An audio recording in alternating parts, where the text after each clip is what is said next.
let's get right into it. The cost of a decaying system. One has been like that, for decades.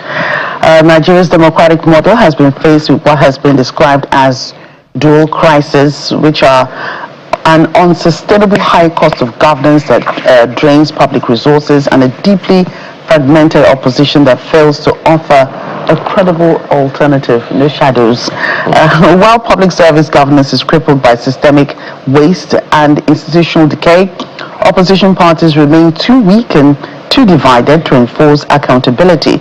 Together, these factors trap the nation in a cycle of economic distress and political disillusionment. I would add to this conversation the angle, though unrelated, in a way, this PFIPC thing. Why? If not for systemic decay, would that ever happen?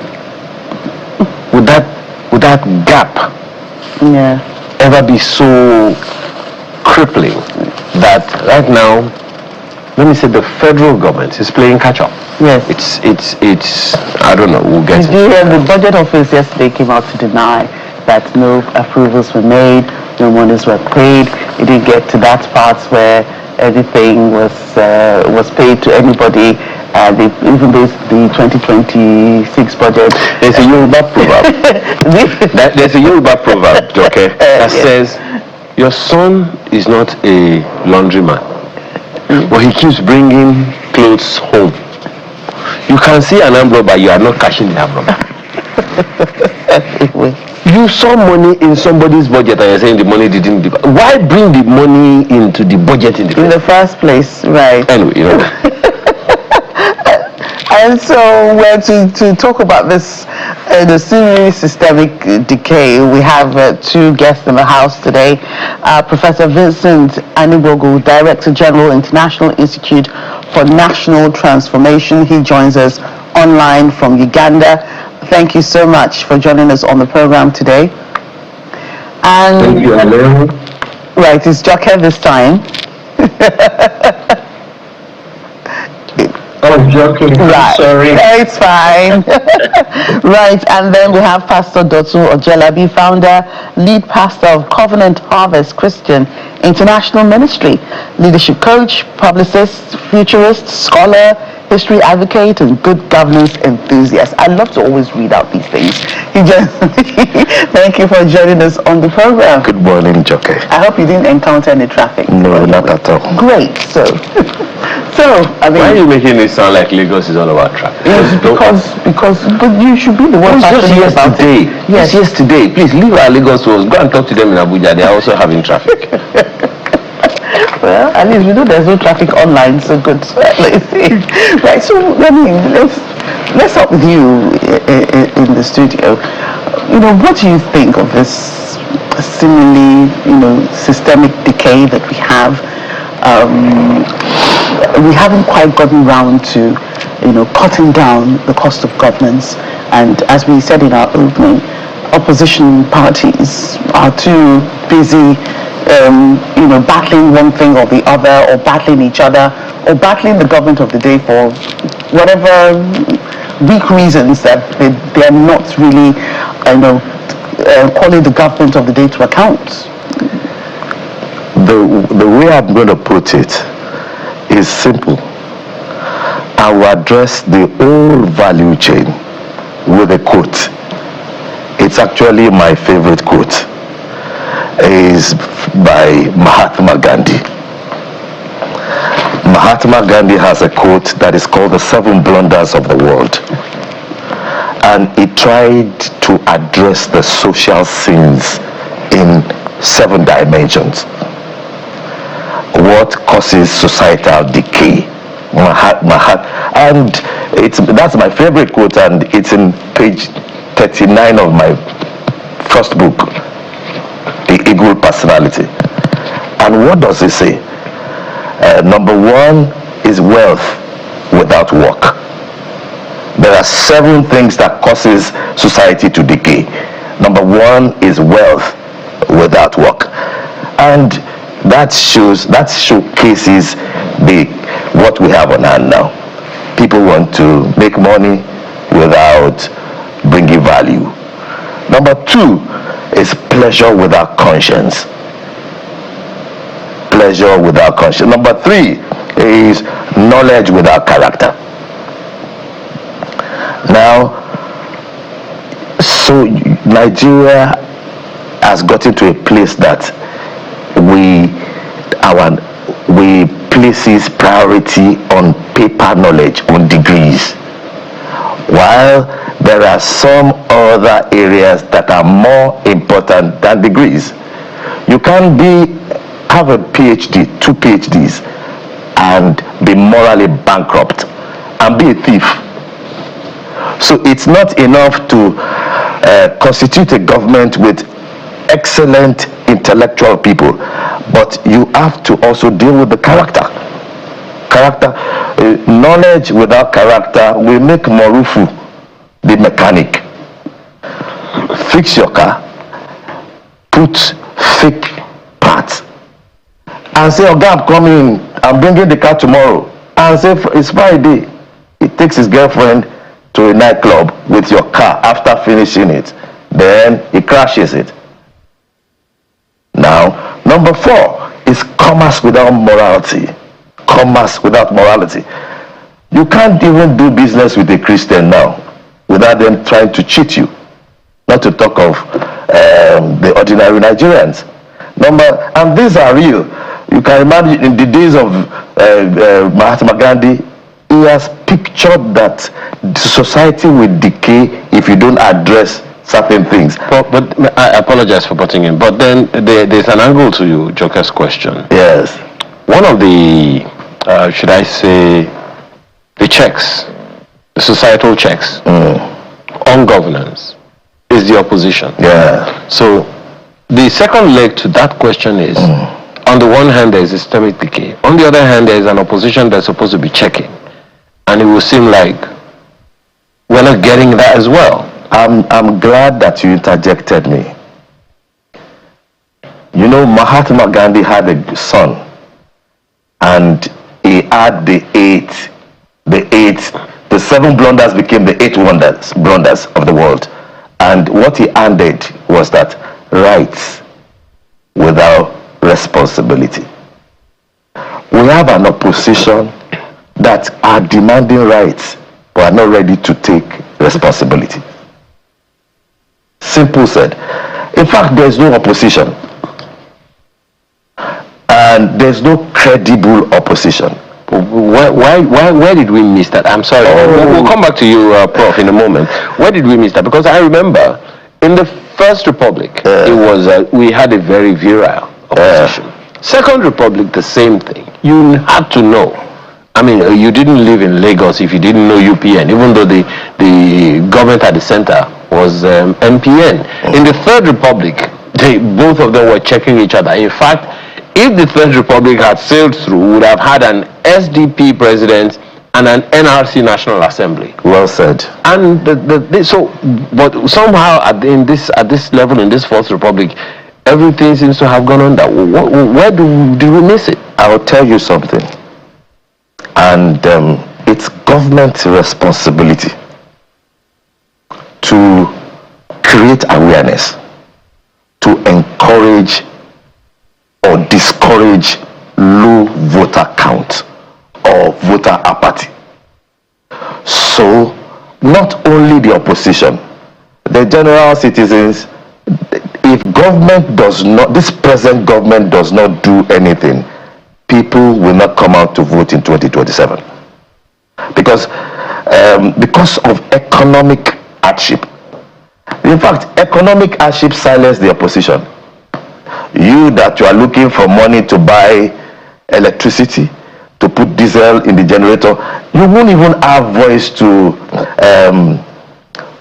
be critical to government or to speak truth to the government. So that is majorly it. And also, credible technocrats that understands governance, good governance, they are discouraged. They don't even trust the electoral process. They are discouraged. So if I may speak, the government needs to, if 2027 comes, I'm telling you, President Bola Ahmed Tinubu is going to win. But I don't want it to be a Pyrrhic victory. Let me repeat myself. There's something called Pyrrhic victory. A victory that looks like a loss. Now, what he needs to do as our president is to make sure that people come out to vote. Okay. Well, let's go to Prof very quickly. Prof, I mean, you have heard everything. I'm pretty sure that as we spoke, some thoughts will be playing in your mind about some of the issues that have been raised. But let's start with the one that Joke, my colleague here, raised about opposition political parties not being as forthright as should I say productive as they ought to be in this election. It would seem like the federal government has been having an easy ride. That even during the Buhari government, it would seem like the government of the day was just having an easy ride and opposition wasn't as virile as it should be. Thank you so much, and so good to see you after such a long time. Let me say that what you are talking about is actually a symptom of a much bigger issue. There are 4 key tenets to a successful democracy. Number 1, there must be a clear national vision. What do we want to become, not just 10 years, 20 years, 30 years, 40 years down the line? And you make such decisions based on emerging global trends. You know the trends that are coming, you factor them into your national vision, and make sure you develop the people that can bring the nation there. I can tell you right now, there is no viable, cogent, clear national vision to which Nigerians can latch onto and prepare themselves for it. Number 2, any successful democracy requires people of character. In the old days, politics, there's a Greek word called politicasta. It means people of model character. That's why they were called honorables, your excellencies, because their character reflected those qualities. Any successful democracy makes human capital development a very important factor, because without good people, you cannot run good systems. Even when you have the best economic systems, bad people will destroy it. The good people will make it to run. So you see Nigeria, people without character, whether in the current party or in the opposition party, people that lack conviction, people that lack clear national values that they want to protect. We have raised a very transactional group that are simply belonging to political parties based on what is promised to them, but not the ideals that they want to see in the nation. Number 3, even when you have a clear vision and competent people with character, you must have systems that work. And these systems are domiciled in functional institutions, judiciary systems to protect law and order, and so on and so forth. Look through the society, you will find that our systems are collapsing. The institutions that are supposed to protect these systems have actually decayed. And then finally, any meaningful government aims for transformation, impact, to take the nation in a progressive path to development. But because there's no vision, because there's no character, because institutions and systems are collapsing, there is no transformation. Is that also what is responsible? My apologies, Prof. Is that also what is responsible for the almost 1,000 ghost workers caught in an investigation by the ICPC recently, where people are getting paid for absolutely nothing? In fact, some analysis also pointed to an individual listing some members of his own, nuclear family as salary earners with the federal government. We also understand from that same report that the Nigeria police had 570 ghost workers, and we're saying that we don't have enough of them. Is that what is responsible for all of that? In fact, our education system has been designed to produce people with knowledge, but not with character. And somebody said, education without moral foundation produces clever devils. People who use their knowledge not to build the entities that they are given, but they use that knowledge to exploit. The unfortunate thing about Nigeria is there's a complete, total moral collapse. Our leaders are not modeling excellence. Our professors are not modeling excellence. In every institution in Nigeria, it's difficult to find people that are modeling excellence, integrity, transparency, accountability. And of course, what parents do in moderation, their children will do it in excess. And so, the chicken is coming home to roost. Our misplaced priorities in our national development journey is finally coming home. Right. Thanks, Prof. Pastor, if I come to you, you talked about misplaced priorities. You also talked about, having a clear vision or the lack of it. So if I could, bring that home to talk about, what the vision of most politicians or is when they are seeking public office. There's a school of thought, it seems to be that, they do a lot of spending. Before we talked about spending during campaigns. Yes. Campaign funding, people spend a lot of money because there's hope that they're going to recoup that when they, get into government. There was a time this EFCC chairman actually gave a lecture about electoral spending and how extravagant a lot of politicians are, and then when they get into office, this extravagance continues, and where they hope to recoup and where they believe that politics is about sharing in the national cake. So what should the vision be for a responsible government?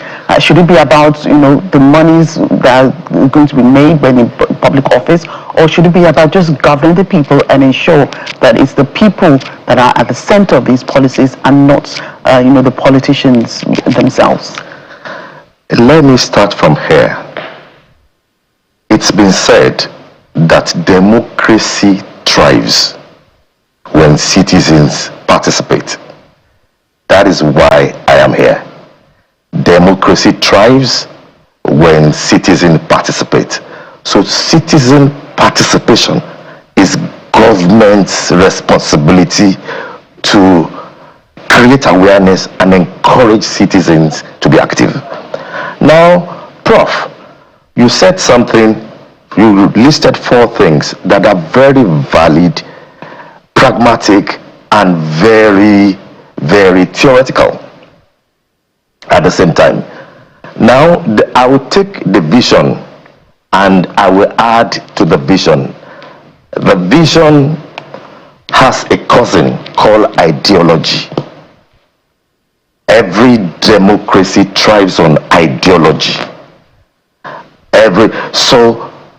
And in politics, you will see parties without clear ideology. This party will have this ideology. It will be similar to this, but it doesn't. Where we borrowed democracy from, this party will have a different. Labour Party will not have from a progress. We have a different ideology, and let me tell you, ideology is like a senior cousin of vision. What is vision? Vision is just simply painting the picture of the future. But ideology is an unwritten vision that you walk into it and it shapes how you react, how you walk, your habit, your character. Now, I want to say something. Maybe Prof doesn't know. Nigeria has national development vision, national development ideology, but they are not telling us. So this present government of President Bola Ahmed Tinubu needs to break things down for us so that we can understand it, know it, and be able to be part of it. I can tell you without blinking eyes that President Bola Ahmed Tinubu is a legacy president. I don't know whether you understand that. He's a legacy president, he's an eagle president. And he's bold. His reforms are very powerful. It takes a man with a gut from the first day of government to remove subsidy and cancel literally round tripping. You know, he had no choice in that removal of subsidy because President Buhari had already left it out of the incoming budget, so he had no choice. So somebody said something, Joke. Somebody said that it is not what you say, it is how you say it. So Bayo Onanuga is doing a good job, but we need somebody to be engaging the citizens on the Twitter, on the social media every day. Every day. We need a Trump kind of president that will be tweeting every day. That will be tweeting so that we know, and we know where to partner with the government to make Nigeria great again. Very important. But to say that this government doesn't have a vision is not true. My question was, what priorities should the government, put in place to ensure that, there's no the cost of governance, all these cost of governance that we're talking about, does not lead to systemic decay? What should the government be prioritizing after the campaigns when it comes into office? What kind of things should the government be looking at such that, there won't be talk of, there's too much money is being spent here, the government only wants to enrich itself, and, those are the issues that people battle with every day. I like what you have just said. And what we have, that's PFIPC, is simply an institutional corruption. Somebody an ordinary person on the street will not have access to this government secretariat to do a fake government parastatal. That's institutional. So when you want to correct institutional corruption, it comes with intentionality of government and government being able to make scapegoats. And and also build trust. Leadership is all about trust. You see, and it can't be outsourced. Once a leader the body language is clear, where he's going is clear, is intentional about good governance and tackling corruption, then everybody will fall in line. Everybody. You know, I'd like to raise something with you, Prof. Every time we talk about leadership in Nigeria, we're only looking at the federal government. Yes. And that's a great disservice to the Nigerian, even if the Nigerian does not know it. In the past 2-3 years or so, the resources that go to the states now are like twice, if not thrice, what they earned before. Unfortunately, it would seem like everything is still the federal government's fault. In fact, there are those who say the president should limit the resources that are sent to the states. And I'm like, do we even read the Constitution? To know that there is something they call separation of powers, and there is something they call first line charge, and it is illegality in fact, it is illegal for the federal government to withhold the resources of any state. When President Obasanjo did it at the time, he had one reason or the other for doing it. Lagos went to court and won.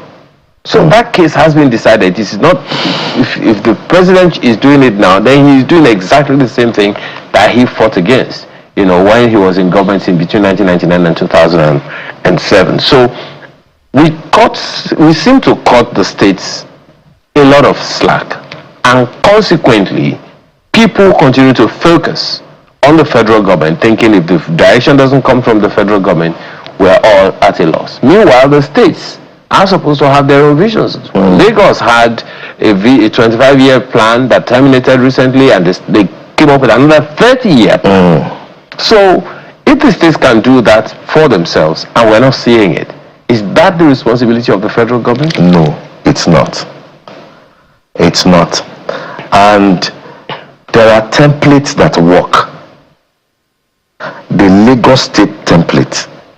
I've been privileged to read the development plan for Lagos State. On paper, you can't fault it. That 25-year development plan, you can't fault it. I've also been privileged to read at a time the National Strategic Plan for Nigeria. Is faultless. Nigeria, Prof mentioned something, and I've been saying it, that this government, they will make huge progress if they prioritize human development capital. Human development capital. Yesterday on NTA, the president literally was begging Nigerian doctors in diaspora to come back home. He was begging them. That is a good one. That is a good one. If you don't know, let me tell you, UCH in Ibadan, Saudi royals were coming for treatment in UCH in Ibadan. And medicine is about the doctors, not about the medicine. It's about the doctors. I'm privileged to know Dr. Lukoya. He's called a fetal surgeon. He's one of, because I've lived in the States before. I've lived in a city where he lived also. He ranks number 1 to 10 in the world. He's a Nigerian. There is no advancement in this world that you will not find in Nigeria, in NASA. So I want to applaud the president. He needs to do more of that. Let them come and let them create enabling environment. Okay. But let me tell you something. I need to twist your thoughts, your thread of thoughts. You see, the future of Nigeria is how and what we do with artificial intelligence. We'll come to that one in a moment. Prof, that question of us cutting the states, seemingly cutting the states some slack, pretty much saying that you guys are not as responsible as the federal government, even though they get so much resources. What is your take on it? What's the gap we are leaving out there and how is that adding to or removing from the systemic decay we've been talking about? Actually, one of the biggest lies we have propagated over the years is believing that federal government alone will develop the nation. In fact, national development is a comprehensive ecosystem venture. In that ecosystem, the family has a role to play. Because if they don't develop the disciplined children, the nation will never develop. The faith-based organizations have their role to play to make sure they send people of character into the society. The academic institutions have a role to play to make sure they send out people who are not only competent, but know how to convert knowledge to goods, products, and services that grow the economy, not just people that carry certificates and become beggars. But government has its role to play to make sure they provide the policy, the guidelines, the functional monitoring agencies, and make sure we're doing things properly. Make sure the funds are available. And at any given time, focus on priority programs that will move the nation forward within that season. The media has a role to play to make sure we are not constantly highlighting the weaknesses of the nation, but also helping to cast a positive vision of where the nation is going. And of course, the security agencies have their role. So national development is an ecosystem. When everyone knows their role, they are trained to play that role, and we function synergistically towards national development. Now, let me come specifically to the local government. I'm so happy that under the leadership of this government, the local governments have been empowered. In fact, I'm now working with one of the local governments in Nigeria. They want to develop a long-term development plan with clear goals and strategies of what they want to do. We need to see more of it so that the burden can be shifted away from the central government to the local government. Great. National development is an ecosystem where everybody plays their role towards transforming the nation. Prof, since we are talking about the cost of systemic decay, I'd like to take you up on this one. When in the early days of this government, the federal government said the value of Nigeria's raw material, solid minerals and all of those things is in multiples of trillions.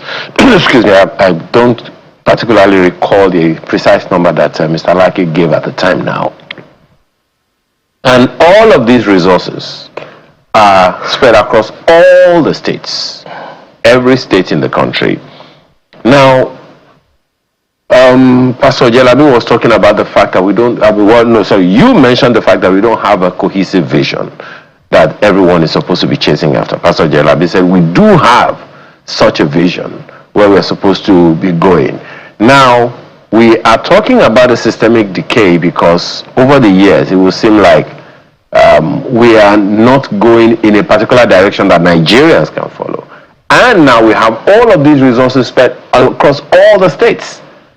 What are we losing when Nigerians do not see or know what this national vision or direction is, yet we're all supposed to be going in the same direction, particularly as concerning these resources that are across all the states, and we are not really doing much with them?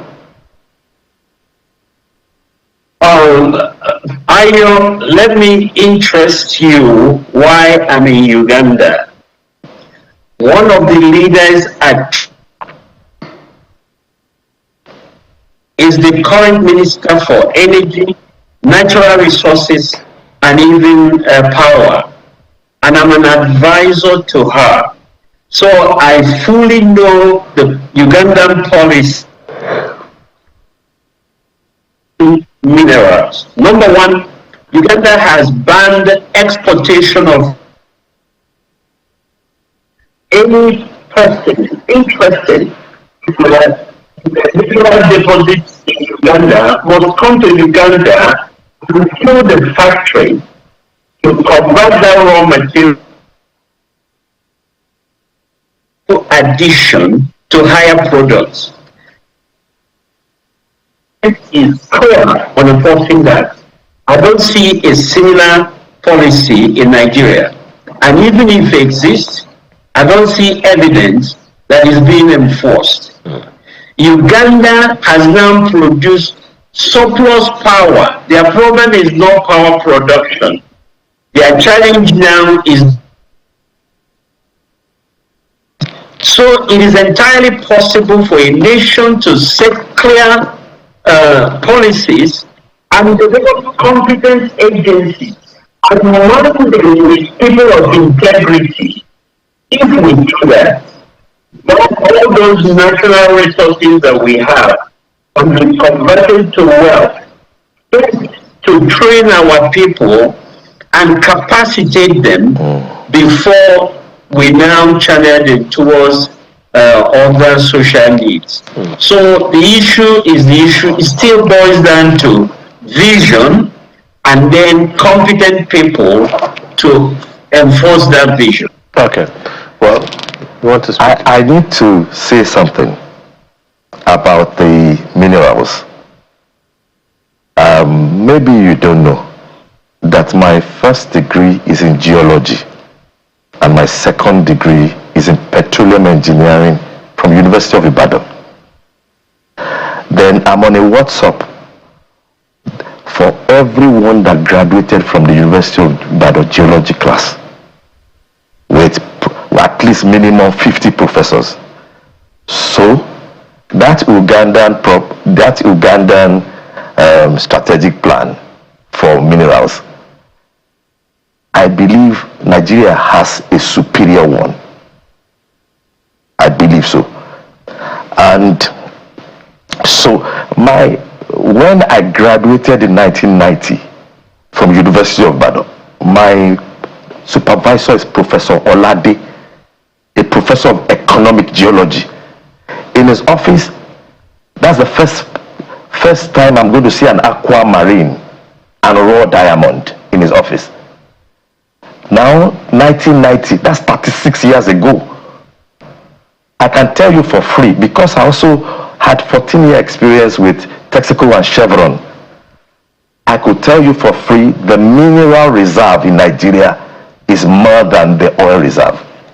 For free. So the question remains. For free. Implementation, which is what the professor is talking about. Yeah. So they are all in states. Yes. We don't have that cohesion between the federal and state governments. Can I tell you something? The federal government has it. But when they start breaking it down into little bits and explaining it to the populace, then they will build a lot of trust. The government should be more open to the populace. Me, for example, I'm from the back, I'm looking at what they are doing, and I could see they're going in the right direction. But that is me. What about 100 million, 200 million Nigerians? They need to say it better. I'm telling you, you see, it's as if they employed me to come and talk about the good things they are doing, but that's not the case. But I'm a very logical person. The way they are going, why we are experiencing pain and economic hardship in Nigeria is that if a woman is pregnant and it goes into labor and you do surgery and the baby comes out, excuse me, the woman will be recovering 3 months. She can't even walk well. She's in pain. Most times, they can't even do naming ceremony. They will allow the surgery to heal. Right. And President Bola Ahmed Tinubu took some bold step with structural policies. We're not seeing the impact yet. When are we going to see the impact? Which is the issue? Now, add to that the fact that it had whatever wonderful thing is, it's not fixing the systemic decay. Yeah. I'm not sure. I don't know what is in his mind. You see, that's the thing. The federal government has more than 1,000, about 1,500 ministries, departments. Yes. We can't expect one person to do it all. Yes. What we are talking about here, Prof, let me come to you quickly. What we are talking about here is a system. You talked about the system the other time. 1,500 ministries, departments, and agencies of the federal government, and everyone is looking at one person. So what are the guardrails that we need to put in place to ensure that that system works and it heals itself? Add that to what you said the other time, and I'm going to bring that to Pastor again. How do we produce Nigerians that are patriotic, that can help those systems to work and not continue in this decadence? Thank you, Mr. Ayu. One thing I enjoy about what we're doing here, you can never develop a nation when you're not brutally honest about what is wrong. We are not here to castigate any leadership. We are here to do an honest assessment. Yes, we've done a good job. How can we do better? So this discussion will be more beneficial if we can honestly advise whoever comes in as the next president of Nigeria what they should do. Number one, they must have a clear diagnosis of what the Nigerian problems are. Enough of cliches. We don't want cliches and sloganism. Tell us the brutal facts of what the issues are, and tell us how you want to address them. Number two, we need credible national transformation philosophy. My co-presenter has alluded to that. Everybody in Uganda knows that the ruling party has 4 tenets they have driven that since 1986. Democracy, Pan-Africanism, social-economic development, and finally,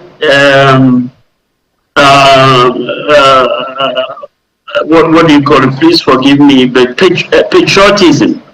Everybody knows that these are the 4 cardinal principles that rule the current party. Whether you agree or not, we need to generate a fundamental philosophy that drives Nigeria, that cuts across even different political parties. Number 4, we need to develop a clear, measurable things to measure cost, timeliness, responsible institutions. We need to start inculcating discipline in our society. You can't see something that goes wrong, you simply comment about it, but you do nothing. You send a strong message to the people that you don't care. The true response is an action to correct something that is wrong. Until leadership moves in these directions that convinces the people that are serious, we will continue to see politics as just a playground and not necessarily a clear intention to move the nation forward. We need to move away from politicization to concrete national development plan followed by concrete actions. Right, thanks for we're wrapping it up very quickly in less than a minute. The things that you think should be put in place going forward to actionable plans that involve the people and ensure that the people actually benefit from governance. Number 1, incorporating patriotism in the educational system. Number two, putting history back into the curriculum. Because if you don't know where you are coming from, you can't get to where you are going. My late dad is a scholar. He wrote the textbook of West African history in 1970, used as official WAEC textbook for 5 African countries. So we don't have a sense of history. That must be put back, and teach patriotism from primary schools. The second thing is that the government is not saying enough. Bayo Onanuga can be there speaking, but the president must have ambassadors that are dishing out daily what they are doing, their wins, and our wins must be celebrated. The president of #1 president in the world, President Trump, wrote a letter to President Bola Ahmed Tinubu congratulating him on decisive leadership in tackling insecurity. Excuse me, ma. That is not politics. But the letter started with "Thank you for your thoughtful letter." In other words, the president wrote first. There will be communication in that. All right. We really have to go. There will always be communication. Thank you so much for your time this morning. Thank you. Dotun Ojelabi is a founder and lead pastor of Covenant Harvest Christian International Ministry, and he's a number of other things that Dr. said earlier. We also had Professor Vincent Anigbogu, who is Director General, International Institute for National Transformation. He joined us from Uganda. Thank you so much for your time this morning, gentlemen. Thank you so much.